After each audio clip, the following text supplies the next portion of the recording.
Good morning అండి. ఈ percentage అనే టాపిక్ మీద మనం ఆల్రెడీ 2 నేర్చుకున్నామండి. ఇది థర్డ్ది.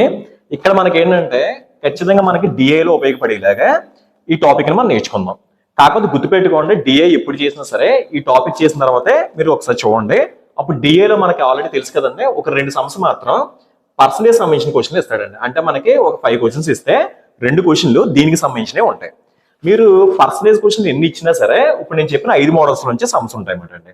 అవి ఏంటంటే కనుక ఫస్ట్ 2 మోడల్స్ ఏంటంటే, ఎగ్జామ్లో మనకి ఒక ఏబి అనే ఇద్దరు ఉన్నారు.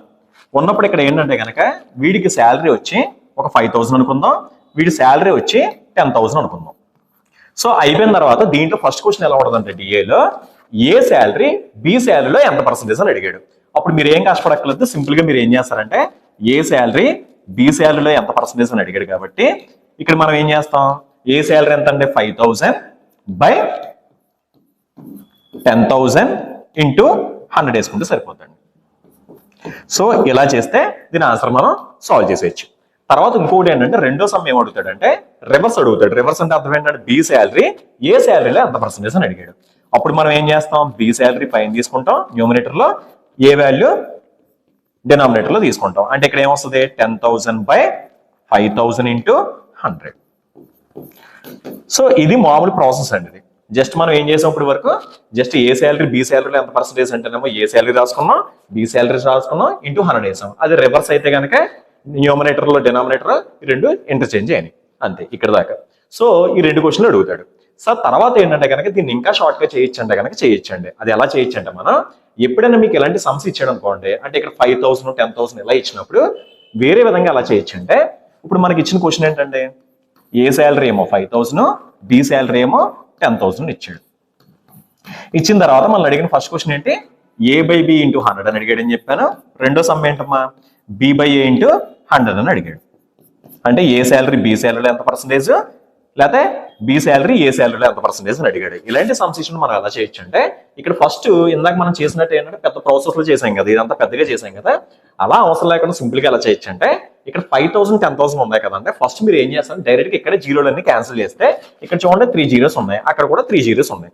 నెక్స్ట్ ఇక్కడ ఎంత మిగిలిపోయిందంటే 5 ఉంది, అక్కడేమో 10 ఉంది. అంటే దీని అర్థం ఏంటంటే ఈ రెండు ఏ నిష్పత్తిలో ఉన్నాయంటే కనుక ఏ రేషియోలో ఉన్నాయంటే 1:2 నిష్పత్తిలో ఉన్నాయి. సో ఫస్ట్ మనం ఏం చేసాం, ఇక్కడే డైరెక్ట్ గా కట్ చేసేస్తున్నాం. చేసినప్పుడు ఏం చేశారు, ఇక్కడ 5,000 10,000 ఇచ్చాడు కాబట్టి 3 జీరోస్ క్యాన్సిల్ అయిపోయినాయి. 5 10 లో 1:2 కాబట్టి 1:2 తీసుకున్నాం. ఇప్పుడు డైరెక్ట్ క్వశ్చన్ ఏంటంటే, ఇప్పుడు ఏది ఎంత అంటే 1/2 ఇంటూ 100. అదే రివర్స్ క్వశ్చన్ ఏంటంటే 2/1 ఇంటూ 100. ఇలా తీసుకుంటే వెంటనే మనకి సమ్ చేయొచ్చు. ఒకసారి చూస్తే మనకి ఈ రెండింటికి ఎంత వేరియేషన్ ఉంది చూడండి. ఇక్కడ మనం చేసింది వేరు, ఇక్కడ చేసింది చాలా ఈజీగా చేసేసాం. అంటే ఫస్ట్ మీరు ఏం చేస్తారు, రేషియో కట్ చేసేసిన తర్వాత మాత్రమే ఇలా చేయండి. ఎందుకు ఇలా చేస్తున్నాం అంటే, ఇప్పుడు రేషియోకి పర్సెంటేజ్ ఉన్న తేడా ఏంటంటే ఒకటే తేడా వస్తుంది. ఇప్పుడు చూడండి, ఇక్కడ ఇది 1:2 అన్నాడు, ఇది 1/2 అన్నాడు. ఇక్కడ ఓన్లీ మారిదల్లా అయినప్పుడు ఏంటంటే కనుక పర్సెంటేజ్ ఉన్నప్పుడు ఇంటూ 100 వస్తుంది అంతే. అంతేగాని మనం సపరేట్ గా చేయక్కర్లేదు. సో ఇలా రేషియోలు చేసినప్పుడు వెంటనే సమ్ చేసేయచ్చు. నెక్స్ట్ మూడో క్వశ్చన్ ఏంటంటే, ఇది కూడా చాలా ఇంపార్టెంట్ క్వశ్చన్, మోర్ దాన్.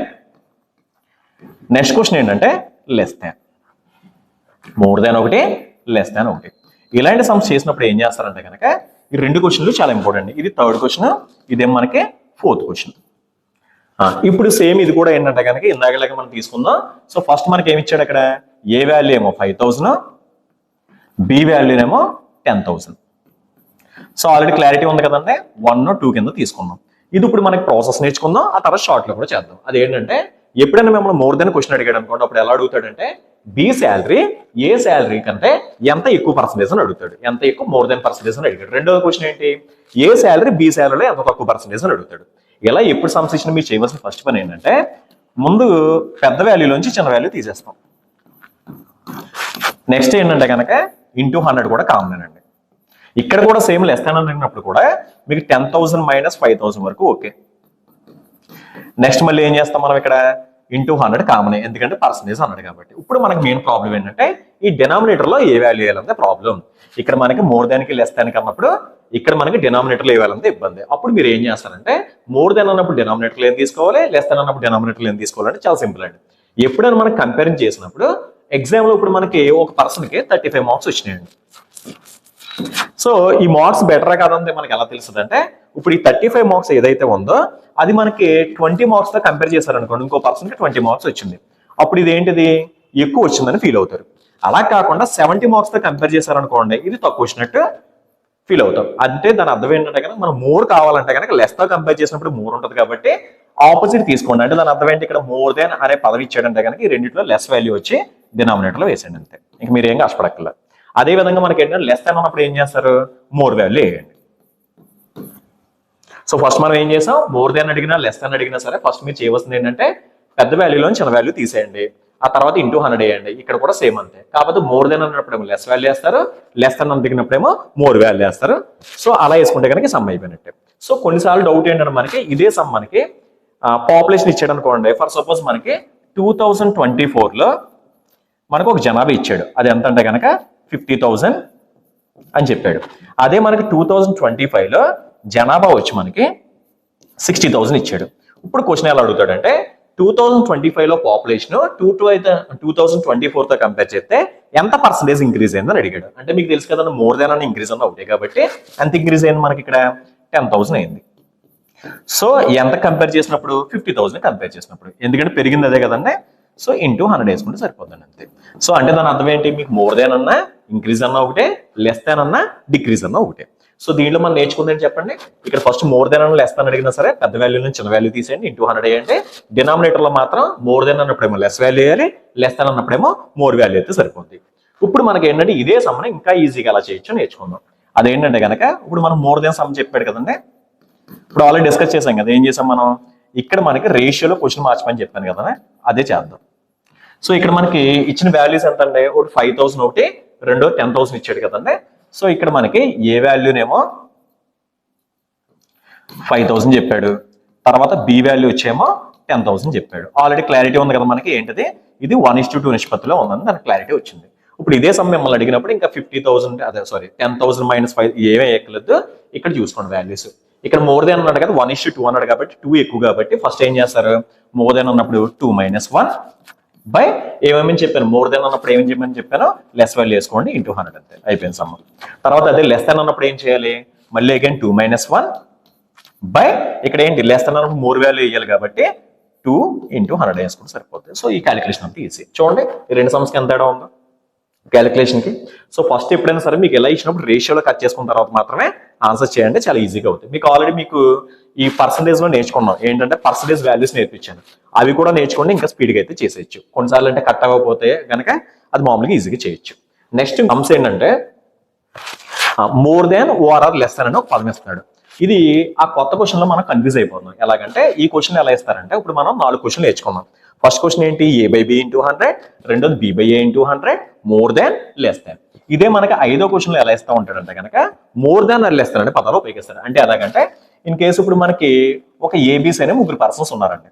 ఈ ముగ్గురికి కలిపి శాలరీస్ ఇచ్చారనుకోండి, ఇక్కడ ఒకరికి 10,000 ఉంది, ఒకరికి 20,000 ఉంది, ఒకరికి 30,000 ఉంది.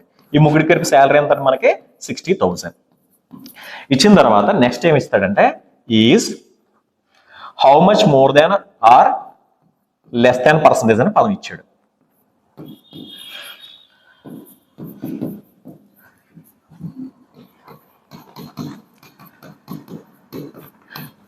ఇది మనకి ఏంటంటే కనుక ఇది కూడా ఏంటంటే ఇలా ఇచ్చాడు అనుకుందాం. సో ఇక్కడ మనకి 80,000 వస్తుంది. ఈ క్వశ్చన్ అబ్జర్వ్ చేయండి. కేసు నెంబర్ 1 ఏంటంటే కనుక మనకి ఏబీసీ అనే ముగ్గురు ఉన్నారు, ఆ ముగ్గురికి సంబంధించిన శాలరీస్ ఇవి ఇచ్చాడు, 60,000 వచ్చింది.